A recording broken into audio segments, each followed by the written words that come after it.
যে ইগা বালা না হিগা বালা না, ব্যাগ বালা খালি তুইয়ে, মানে এও ভালো না হেও ভালো না, খালি তুমি একাই ভালো, আর দুনিয়াতে ভালো মানুষ বলতে আর কেউ নাই।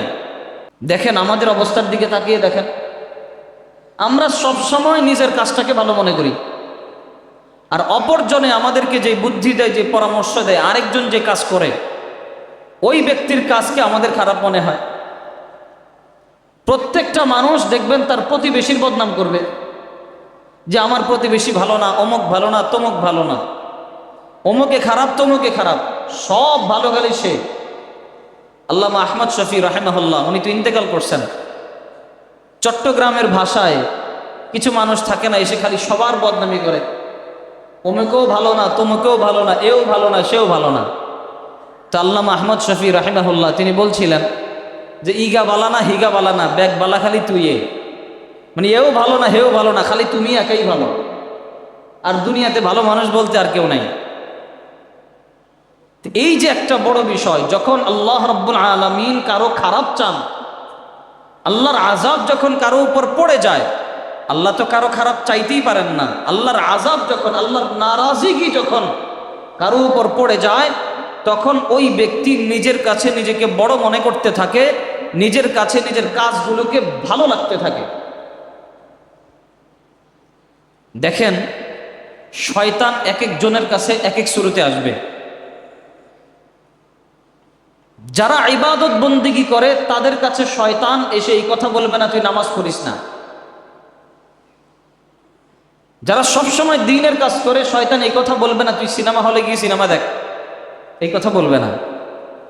ওর অন্তরের মধ্যে এসে বুঝাই দিবে, দেখ তুই কিন্তু অনেক দিনের কাজ করতেছিস, মাশাআল্লাহ,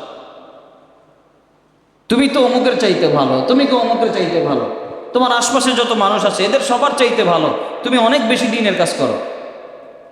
এই জিনিসটা এসে তার মাথায় ঢুকাবে।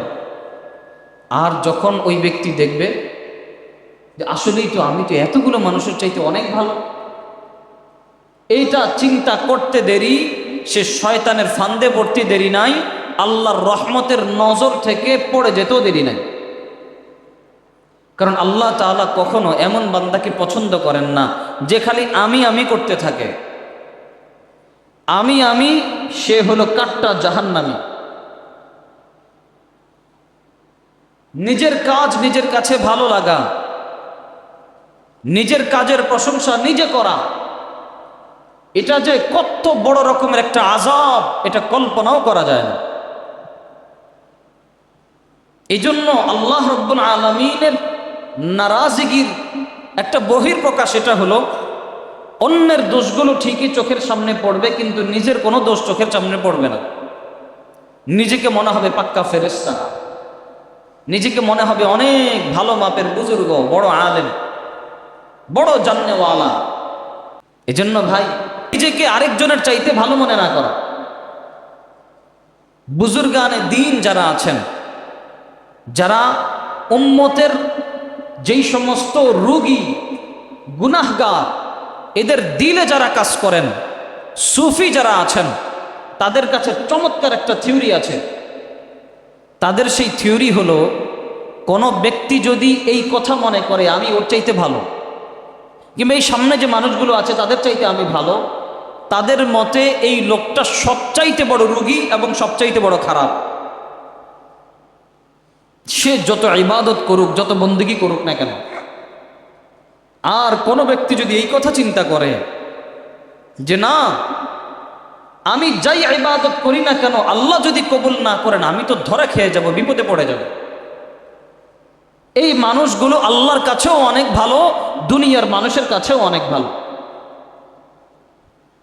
এই জন্য ভাই এখন থেকে পাক্কা নিয়ত করব, কখনো নিজেকে ভালো মনে করব না। পারবেন তো ইনশাআল্লাহ? কখনো নিজেকে ভালো মনে করব না। আমার সামনের জন আমার চাইতে অনেক ভালো, হয়তো তার এমনই কিছু যোগ্যতা আছে, এমনই কিছু গোপন আমল আছে যার কারণে আল্লাহ তাআলা তাকে মাফ করে দিয়েছে।